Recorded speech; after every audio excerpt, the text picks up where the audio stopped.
So, I've got an idea for a TV show for you and I. Yeah, what is it? It's isolation movies to watch while you're in isolation. Oh, wow. So like Castaway? Yeah, Tom Castaway. Hanks? With Wilson? Yes. Wilson, the volleyball? Yeah. Yep. I've jotted a few down. What would you reckon the ultimate isolation movie would be? I reckon that's a pretty good one. I reckon that's a pretty good one, but I reckon there's a better one because Castaway's a single one. Yeah. That's good. But what about the Robinson Crusoe family? That's a good movie. Watch with the kids. That's an old 60s movie. That's great. Yeah. They live in a tree house. Argue with that. When I say this one, I think you're going to go, oh yeah, that's perfect. The Shining. Ah, right. Because I haven't seen The Shining. It's a mum, a crazy mum, isn't it? And a son. It's Nicholson, I think, and they have to mind a lodge up in during the winter. That's right. So they're cut off from all communication. The roads are blocked and everything. And I think they kind of just go back crazy, and that's when he chops the door down with an axe and here's Johnny. That's when he puts his face right. Okay. Yeah. I'm thinking of the Bates one with. I'm thinking that other horror one. Where the guy dresses up as his mum and he's crazy. But, the Bates. Anyway. What Psycho. about... Psycho. I'm thinking of Psycho. No. Yeah. What about the Omega Man? Another one? Omega Man. Oh, I've heard that one, but I haven't seen the movie. What's the movie about? It's the 70s. And Will Smith remade it. It's just Charlton Heston living last man on Earth, but there's zombies and stuff. There's these people around. And then he meets someone by memory. It's a great movie, the Omega Man. See, we've already, if Channel 9's listening, they should be getting in contact. What about, Misery? With, what's his name? James Caan, isn't it? Yeah. And Kathy Bates, where she loves him and she sort of takes him hostage. Yeah. Yeah, and then breaks his legs and leaves him in bed. Oh, that's horrific, that movie. Yeah, I remember that movie. That was a good movie. Fantastic movie. Other ones? The Martian. That's great. I love The Martian. Martian was good. I tried to read the book, but I kind of... Oh, good? Well, it's funny, I started reading the book and then I went, the film's coming out. Should I... Yeah, see the film. It's always tempting. You go, should I put the work in on the book when I can just watch a movie? Gravity. Oh, yeah. With, what's his name, George Clooney. Yeah, in the spaceship. Yeah. I mean, astronauts and shit, Apollo 13. What's the one where the two of them go up in the ship and they're the only two left and he wakes the girl up? Have you seen that one? Aliens? No, it's not Alien, but it's where the guy, they're on like a big spaceship and he's the only one awake. And then he goes through all the bodies that are asleep, picks out the attractive girl and wakes her up. It's like, we're going to have a life together. And then she finds out that that he woke her up, and she's pissed off, as you would be, because they're meant to stay asleep for years so they get to Mars or whatever. Yeah, right. They end up having a beautiful spoiler alert, but they end up having a beautiful life and all this rubbish. Is it a recent film or is it? Last 10 years. Last 10 years for sure. Because when the other guys woke up, they go, how come you didn't wake me up? I would have hung out with you. I'm your mate. Oh, yeah, we could have a good time together. He goes, you're not that attractive, say. Yeah. What other ones? What other ones are there? Lord of the Flies. I've written them down. Hey, I'll tell you a good one. Lost in Translation. That was an isolation film. Was he stuck in a hotel or something? Bill Murray. Yeah, Bill Murray. Yeah, in Japan. Yeah. Japan. And the female actress was attractive. She's the one who got woken up on the spaceship too. It's the same actress. That's that actress. Yeah, and you know her name? Oh, no, are we having old man disease? I can't remember her name. Sam, what was the name of the... it hit me. Johansson. Yes, Scarlett Johansson. Yes. Yeah, yes. Well done, Glenn. That's the one who got woken up on the spaceship. He went through and picked her out and said, I'm going to wake you up. All right. Yeah. Okay. Well, there you go. That's all I've got. I've got others. I've got The Thing. Do you remember The Thing? Yeah. The horror movie where they went down to the Antarctic and there was something living in the ice and 127 hours where the guy goes rock climbing. This is the ultimate isolation. Oh, that's when the rock falls on his hand. He's got to I never saw the film because I'm thinking I don't want to watch that. But and he cuts his his own arm off. Oh, what are you going to do today? Yeah, a bit more of my arm off. Well, 28 Days Later is a good one too about the zombies in England. That's a great movie. When they wake up and there's been a virus, they call it, and everyone's running around like zombies. That's a good one. And Contagion's a good one for the time. You ever seen Contagion with Gwyneth? No. Quite telling. Yeah, she goes to a market or somewhere in Asia and buys a chicken or something like that and brings the disease back to America. That's cool. Yeah. Oh, it's quite apt, isn't it? That's quite apt. It's absolutely apt. Into the Wild, or that's that one where the guy goes off and he isolates for a while out in the middle of nowhere. Yeah. It takes I mean, I don't know about that going to bush and isolating. I don't know. It's a bit. My nephew did it the other day. Harry Robbins. Cheerio to Harry, who they've been listening to the podcast at his house their apartment while they've been painting, and they've been putting us through the loudspeakers. So we're probably going through the loudspeakers right now. Hello. And I said I'd give him a cheerio, but he went off into isolation. Hey, and Harry, hang on a sec. You missed a spot. There we go. All right, you got it. I reckon he just went down to like a caravan park and just pretended for a couple of weeks. How's it going down there? Couple of weeks he was in isolation. I don't know. Yeah, my brother, his father, was a little concerned that he was going off. What do you call it? Going off. Socializing. Off the web. Off the grid. Off the grid. Off the grid. Can't even think of it. But he's back painting his apartments. I haven't seen him to ask him about it, but there's an interesting, be an interesting chat. Maybe we should ring him up one day. Anyway, and my final one is the best podcast to listen to while you're in isolation. Hello? Can you hear the music? Can you hear the music? That's us. Yeah. It's us. Absolutely. There you go. Well, there you Fantastic. go. Hello and welcome to Somehow Related, and now please welcome your hosts Glenn Robbins and Dave O'Neill.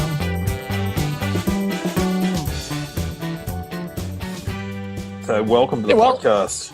That gave people a few things to watch, maybe, but movies they'd forgotten about that would resonate for you, because you go, well, I know what this person's going through because I'm going through isolation myself. Oh yeah, it's fun times. There's a bit of stuff online today where celebrities are whinging about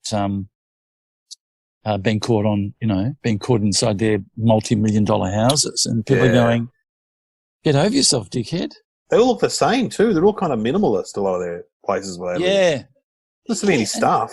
Like, look at my house. There's stuff everywhere. Look at this. Yeah, I know. Yeah, and you can only sit on one couch. Swim in one swimming pool, play tennis court on one tennis court, work out in one gym. What did Ricky Gervais say? I'm just saying the health workers are the ones who are really suffering, not you sitting in your $1 million house. So, and fair enough too. As he sits in his $1 million house. Well, he did admit that. But anyway.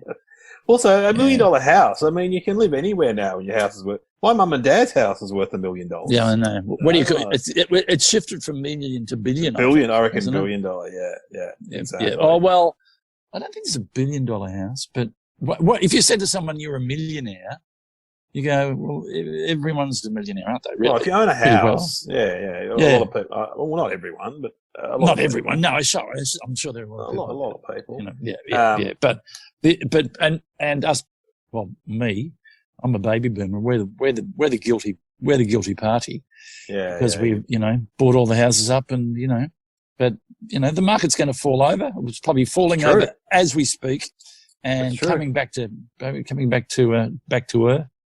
Well, I'm Gen X, so I'm the generation below you. But we still bought houses, though. That's the difference. Then Gen Y are the ones below us that are suffering. But speaking of suffering, schooling started today. So and unfortunately, the baton would be passed to you, given that, as I am, you're a teacher. As I pointed out to my wife, I finished my qualification in 1985, so that's a long time ago. It's like asking the bass player from Pseudo Echo to get his bass out and start giving us a bit of funk down. Yeah. I mean, 85, that's when Neighbours was launched. You know what I mean? It was that long ago. Yeah. Absolutely. But if they were playing around, could you do the click? You can a click and point. I can do it. Click point. You out. Yeah. You out.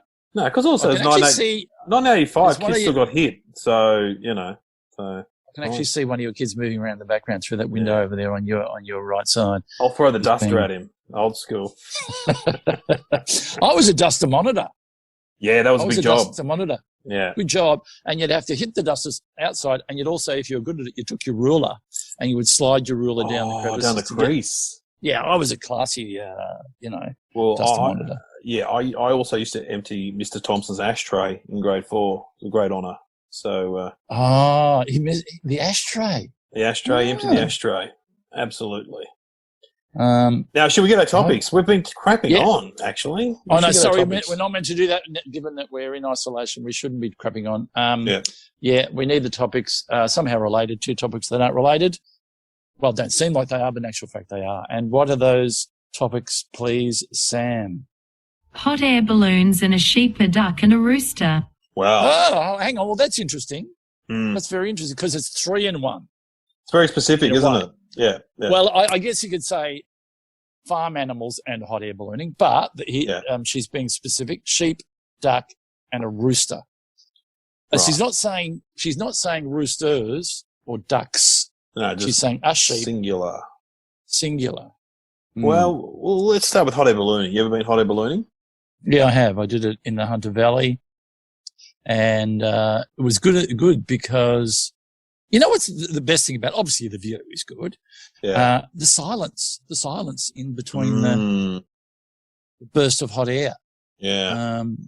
And we could reach out and actually grab trees. You know what I mean? I did it once in the 80s. I gave it to a girl I was going out with, Cindy. What a present. And you gave it to her. What do you mean when you say you gave it to her? Did you give it to her? I gave her the present, Glenn. And right. She was so excited. And so we went up to near Wangaratta in the northeast of Victoria. And near the border. You're not romantic. You are. You're pretty good. Drove up there in the Toronto, I remember it. And we stayed 2 nights. And there was a group of us. There was about 8 of us. And so it was all different ages or old people. And we were the youngest people there. And you'd sleep in bunk beds in like a dormitory kind of thing. Yeah. I was trying to get Cindy to come down to my bunk, but she was having none of it. So, really? I mean, God, you've gone above and beyond. I think that's the least you could do. Well, there was other people in the room, so I think she, fair enough. So, you can't be putting on a show for the old people, can you? In the dorm. Yeah, I know. But so did you? They were fast asleep. Did you have to? Like, I know when you do it in the major cities, they ring you at 3 o'clock in the morning, and if they don't ring, you're kind of on a wait. You're sort of waiting for it to happen. But were you assured you were going to go? Yeah, because we're in the country and they do hot air ballooning all the time up there. I think that's we went twice. We went once on the Saturday and once on the Sunday. Both early morning. Yeah. What time you got up? You left before? Dawn, light. Sort of dawn. Yeah, and then we go to the pub at night and then back to your bunk bed. But the pilot of the balloon was trying to impress the girls, and he'd always hit the trees as we'd go up. I'm like, don't hit the trees, mate. That's like just what you're doing. Yeah, don't hit the trees to impress the girls. You know what I mean? Like, they do. I must admit, it is a pretty romantic thing to do, to stand there, and you got that lever where you pull and it makes that. Yeah, noise.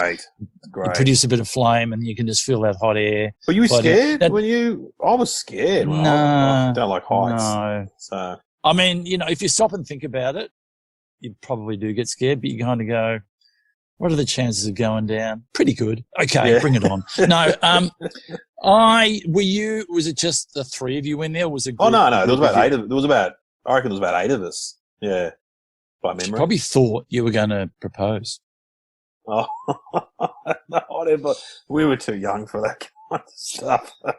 Yeah. He got the champagne out. The pilot got the champagne out. I remember that. There's probably a group of people who know how to fly balloons who are members of the Hot Air Balloon 7 Mile High Club. Ah, yes. I wonder. Yeah, they would be. Sure. Yeah, there would be. I mean, it's pretty Anyway, not that I've even. Yeah. Anyway, you know why? Did you have champagne when you landed? Yeah. You know what the history of that is? No, is it French? It'd be French, wouldn't it? Yes, it's French because what they did was when they used to go hot air ballooning back in the day, they couldn't necessarily choose where they landed, and if they landed on a farmer's land, they would pull out a bottle of champagne to sort of to win them over, so to speak. So it's more about where they were landing than the people in the hot air balloon. So I was off my land, and then pop. Oh, okay, fine, yeah. Oh, well, so I don't feel so bad. I mean, surely, if you know. That and an envelope of cash, I reckon, would go better with the French. But you know, didn't they used to use it for dueling in the 1800s, which is pretty stupid. It's a stupid idea. Yeah, a stupid idea. It's like isn't dueling on the ground, enough? Take 10 paces, turn around, bang. No, let's complicate it slightly. Let's go up into the clouds. And the balloons. And I guess you could drop back into the basket and it'd be a bit of a shoot-off. Wouldn't you also just shoot the balloon first? And then bang, gotcha. Damn, and he dies of the injuries. And people go, did you shoot him? Yeah, I shot him. Seems to. Do we know why it was invented? Was it based on something? Is it purely recreational? Is it purely because I know that they did use it for reconnaissance during some of the wars. Yeah, they would go up you'd reckon military, wouldn't you? For sure. You would think so. Most of those innovations were something to do with the army, so I reckon it could be. I'm thinking of this, but did you see that? I think it was a stunt on Letterman or one of those TV shows where they got a whole lot of helium balloons. They worked out how many helium balloons you had to hang on to before you took off. Oh, wow. Yeah. Would that make sense, though? Does that make sense? Yeah. Well, there was that movie, Danny Deckchair, the Australian movie, where the guy, went up in the sky and then landed, which is based on an American story. But, there was I think he's a Brazilian priest who did it. And then he said, and he just floated out into the ocean. They never saw him again. So it's not the greatest thing to do. Is it really? No. To go floating. But I reckon, it would have been. I think during the American Civil War as well. I think. Yes. But it's the problem is you would imagine. Okay, I'll go look at what the troops are doing, and you go, don't go too far. Hang on. You couldn't stop. You couldn't turn around and come back. Yeah, so you go right into enemy territory. Yeah. Yeah. I think they used to have ropes on them too. You see pictures of them with ropes attached to them so they can pull them back. Ah. So I don't know. Oh, that makes sense because they had something like that up at Uluru, and it was you could get into it, but it actually had closed down last time I was there. But you could just go up in the air and have a bit of a look around rather than getting a helicopter ride. Yeah, it was tethered on a bit of rope. That's smart. Tethered to the ground. Therefore, it's like so you could pull it around and go to different spots, I guess. What else do we know? What a great target, though. Oof, the hot air balloon up there for the soldiers to shoot. It'd be very tempting, wouldn't it? Just to. Absolutely. Have you ever tried to make a balloon, like when you were a kid, out of tissue paper? And it was like a science experiment. When you make a balloon, it'll always catch fire, guaranteed. Always catch fire. So you'd make it out of paper, and then you'd put some sort of flame inside of it into a little flame down the bottom. Yeah, there was a way of doing it. It was like a thing you did as a science experiment, but it was always catch fire, guaranteed, no matter what. The only thing we had at school, I think it was in grade 6, we had a rocket making competition, and the two poles on the netball court. Yeah, they put a bit of string on that, and you had to make a balsa rocket with what are those little cylinders you get for making soda water? Yeah, the gas cylinder. Yeah. Yeah, little gas cylinder, and they somehow it was actually quite dangerous. Anyway, nobody's worked that well except for Farrell McKay's.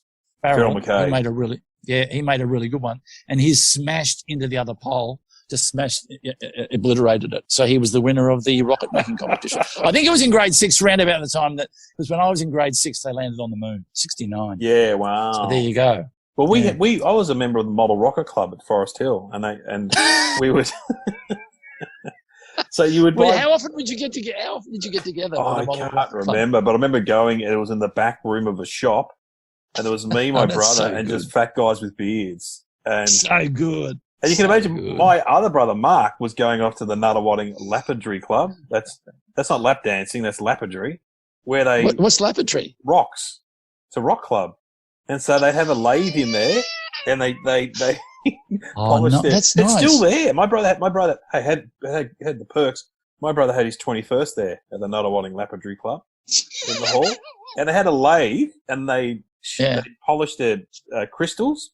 And then they have all their best crystals on display. Did they have that tumbler thing with the water in it, which would smooth all the rocks? Yeah, that's I like remember doing that. We had one. We had one of those at school, and we used to take a rock in, and it would come out all shiny, and you put it on a chain, and you'd take it home and give it to your mum, and you go, "I made you this at school." Yeah, it's amazing. Imagine what my dad thought. So where are we dropping you off at? The cricket, the football? No, Dad. We're going to the Model Rocker Club, and then the Lapidary Club. So get on board. It's like the time my brother took up knitting. He was about 10. Really? Yeah. And we would go driving down the beach or something for the weekend, and we'd make a lot of noise in the back seat. And my dad's going, shut up. If you don't shut up, I'm going to turn around and whack you. And Neil goes, couldn't be me, Dad, because I was too busy. I'm too busy with my knitting. Too busy with my knitting. Not that there's anything wrong with that. Don't get me wrong. Of course not. No, but that's a great thing to remind him of if he's listening. We should talk about. Let's talk about the duck and the one sheep, one duck and one rooster. Well, ducks are annoying. They're annoying. We have ducks that live in our pool. I mean, we have a swimming pool. We have ducks that come and live in our pool. Yeah.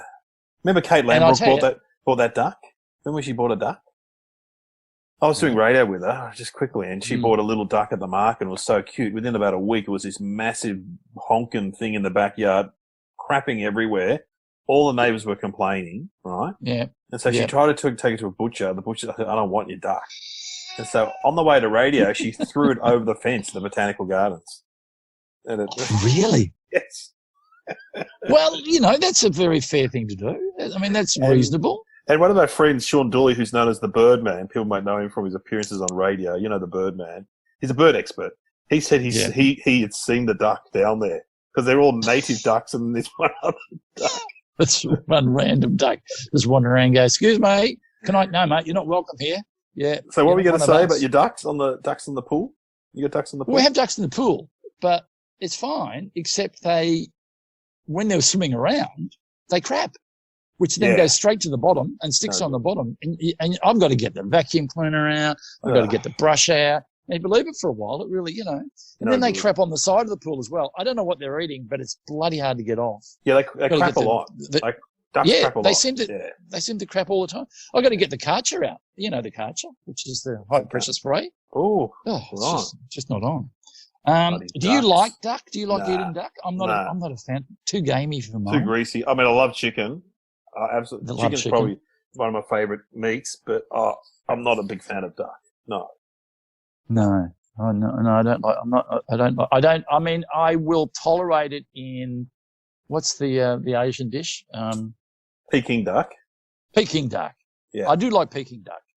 But duck. I remember when I was a kid, duck à la orange. À la orange, yes. Very big. Yeah, it was very big. But I wouldn't. If someone said to me, if there's duck on the menu or quail. Oh, spatchcock? Are you a spatchcock fan? No. No, you're like me. Especially when quail comes out. It looks like a little bird. At least a chicken, but it looks, you're just going, they've gone out the back, they've killed a little bird and they put it on a plate. You're just going, no, it's resembling too much what it is. I don't want to eat it. You want to get over to the Wuhan market, mate, and have a check out what they're selling at the market. Seasons. Well, have I said it? I don't know if I've said it on this podcast before, but I go out in the backyard and we have bats that fly over and they eat the figs, and not once have I looked up and thought, I wonder what they taste like.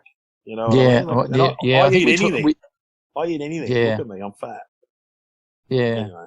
I think we did talk about it. We were saying how they are not dissimilar to, like they're rolled up quite nicely, like a bit of what's it? Sanchow bao. It's a bit like a Sanchow bao, yes. And my mate Albert in the local shop said, well, they must be flavoured because they're fruit bats. So I'll have an apricot one, I'll have a plum one. Given we're on topic, I heard a bad joke. Yeah. And it's on topic, okay? Mm-hmm. So don't yell at me. Why don't the Chinese play cricket. Why not? Because they ate all the bats. I'm not. Okay. It's a Christmas cracker joke. They went out for a duck. Yeah, they went out for a duck. Yeah. What can we say? Ducks. Look, of all the birds, I must admit though, they are quite appealing. Unfortunately for me, we've got a golf course down the road, and we've got our place with a swimming pool. I think what happens is my ducks, for some reason, cross the main road with the trail of ducks behind them. Yeah. And really?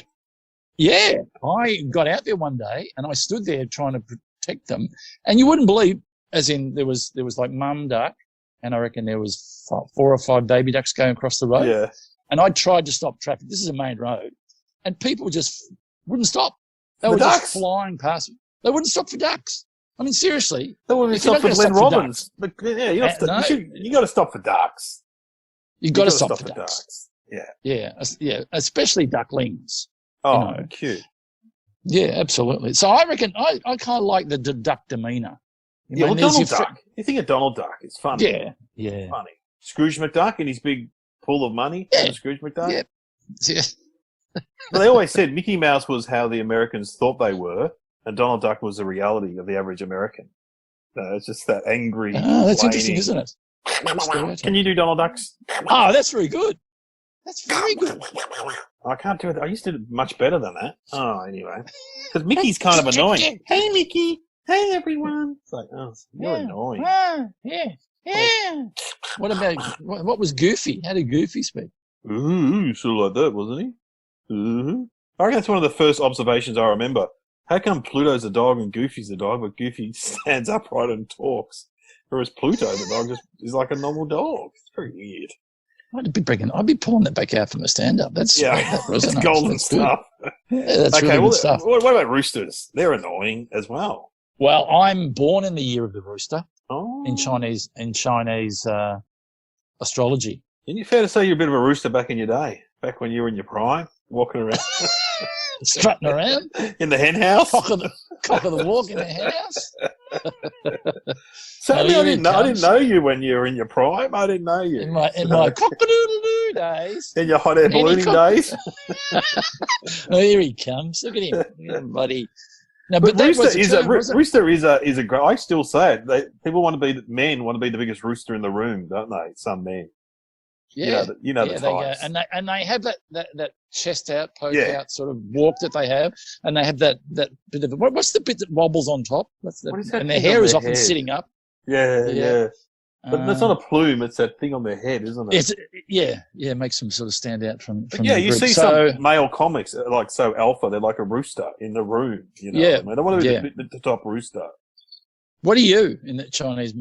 What year are you? I'm 65. Should we ask Sam? I'm thinking the year of the rat, maybe. Oh, there he goes. He's looking terrible. The year of the rat. Hang on, Sam. What is 65? 1965 is the year of the snake in the Chinese zodiac calendar. Oh, thanks, Sam. I'm the snake. Well, you got to say the number one thing that the rooster doesn't want in the hen house is a snake. That's right. I'm your enemy. Look out. Because do they come in and take the eggs? I think they do. Yeah, they bite do. The eggs, don't they? Absolutely. And they bite the chicks. And they probably bite the. I mean, you're supposed to be in charge of it. You've got all those hens on your side. I'm coming in at night, and the hens are like, "You're not doing your job, mate. You're not getting the action tonight. Stuff you." Yeah, what would I do to stop you? I mean, you'd be good. You'd be hard to beat. You'd probably strike and then just very quietly. You come in, strike, do your business, get out of there very quietly. Not unlike you, quietly going about your business and being very successful at it. Well, and then dropping your skin, or eating something way too big. Yes. That picture trying to get your mouth. It's like when I get inflated. My party pack of twisties at night. I eat too much. It's lighter on the couch. Oh no! In they go. What about sheep? What can we say about a sheep? Well, poor old sheep. The poor old sheep. They're loving it. They're absolutely defenceless in the wild, are they not? What do they have? They have nothing. They have so nothing. If you're a sheep wandering around and you know. Nothing. And what do they give us? They give us wool, which is probably the greatest fibre in it. I mean, we haven't come near creating a fibre better than that. And they also give us a great artificially. They give us lamb, which is, God, I love lamb. Oh. So, leg of lamb. Imagine if you're standing there and you're thinking to yourself, well, the best part of me is my leg. Someone's going to eat it. Yeah. What, are you a good bloke? No, I'm not a good bloke. Can you do anything? I can't do that much. I just stand around and eat grass. And what do people do? They eat my legs. I got four of them. Well, roosters don't get it. You don't eat the rooster, I think. Roosters don't get eaten. They'd be too gamey, I think. They'd be too tough, wouldn't they? I think people do eat roosters, but you got to get them early, I think. Whereas ducks, people are very happy to eat ducks and sheep as well. Have you ever had to shear a sheep? The only reason I say that is I have, and it's really hard. It's really hard. I did it for Russell Coit as a stunt. Yeah. Oh, yeah. I don't know whether you remember, but in the stunt that we did, Russell Coit had a shearing competition. Yeah. And Russell did it really badly, and just the sheep just came out with just chunks all taken out of it. Oh, that's right. Yes, I remember that. Yeah. He did a really bad version of it. But yeah, they were quite. You got to be strong. Shearers work incredibly hard, but they are quite passive. And then you just tip them back up again, and they go straight down the chute, and they're fine. But remember that movie about shearing? Was it Sunday Bloody Sunday with Jack Thompson in it? Oh, yeah, that had the wiggling asses scene in it, where they were washing their hands and they started wiggling their asses. I don't know why I remembered that. It's no reflection of me. Well, really, was that Sunday Bloody Sunday? I think it was Sunday Bloody Sunday, wasn't it? Yeah. I remember the cook would cook meals for them and stuff. Yeah, it's a good movie. What? Should we get some thinking music then? I think so. Oh, I've got an idea. How about this? How about this? Given that we've got three topics, or we've got three on one side and one on the other, how about we have some hot air ballooning sound effects? So we're floating through the air, but we're floating above sheep and roosters. So, Sam, if you can make up a little blend, you know what I mean? Let's go on a ride in a hot air balloon over the top of sheep, cows, and roosters. Come with us now on a journey over farmland. Wow.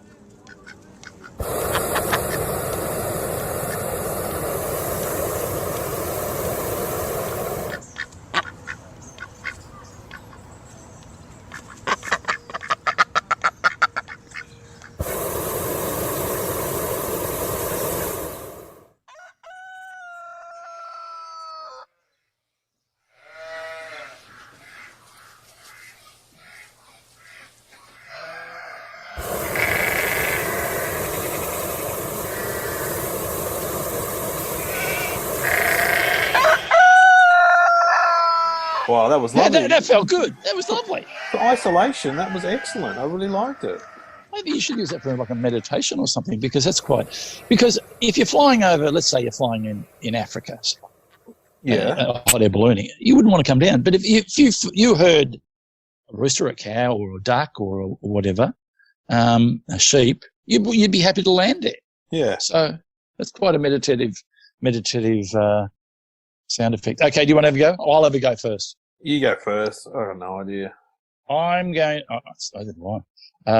to say that they used hot air ballooning on a rope, like you said earlier, for herding animals like sheep. I don't know how you herd ducks. Maybe I was going to say something similar. I was going to say that they were used as a transport. That's what they invented, to transport. Oh, that's a good idea. To transport farm animals. So in other words, you're saying you put them in a cage and then you pick them up and you sort of carry the cage. Oh, I reckon you've got it. Really? That's quite clever. Yeah, no, that's much better than mine. Let's see what Sam's got to say. The first hot air balloon flight was made with non-human living creatures in Paris, France. 1783 passengers on the flight were a sheep that resembled the weight of a human, a rooster and a duck. The Montgolfier brothers created the experiments performed before a crowd at the Royal Palace in Versailles before King Louis XIV of France and Queen Marie Antoinette. Over 130,000 spectators were said to have been their prisoners as passengers were proposed by the king, but the three animals were chosen instead. The duck was included as a control because it could fly at high altitudes. The rooster acted as another control as it's a bird. The balloon reached about 460 meters into the sky before landing safely around 8 minutes later. Wow, that's incredible. So you're sort of right, but in actual fact, they're like that dog. Who was the Russian dog that went up? What was his name? Up into space? Remember they put a dog in space? He died in space. It was very sad. Oh, did he die? That's right. Died. That's right. We talked and then they put that. monkeys, and one of the names of the monkeys was called Ham. That when I know there's a bit of trivia. I can't remember the name of the name of the dog will come to me. But how's that 130,000 people gathered? 130. That's the MCG for the grand final in Melbourne, full plus another 30,000. So the actual fact, that's the MCG with the field, the ground filled as well. Yeah, that's amazing. A sheep, a duck, and a rooster fly in a hot air balloon, and they all landed safely, which is nice. And Mary Antoinette was there, and the King. Great.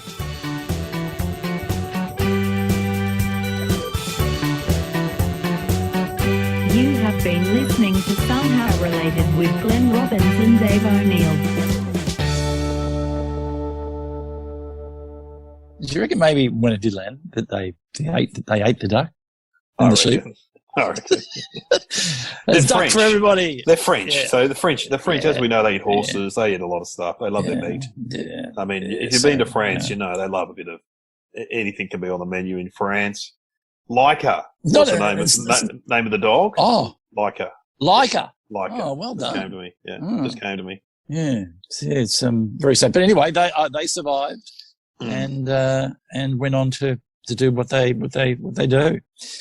Well, so do you think you'll ever go hot air? Would you ever go hot air ballooning again, given that you're a father now, given that, you know? No, only if the kids wanted to do it. But, yeah, I mean, I struggle with light planes, you know, so I don't know how I'd go. Yeah, the last time I was offered to go on a light plane was when I had a gig in Bairnsdale.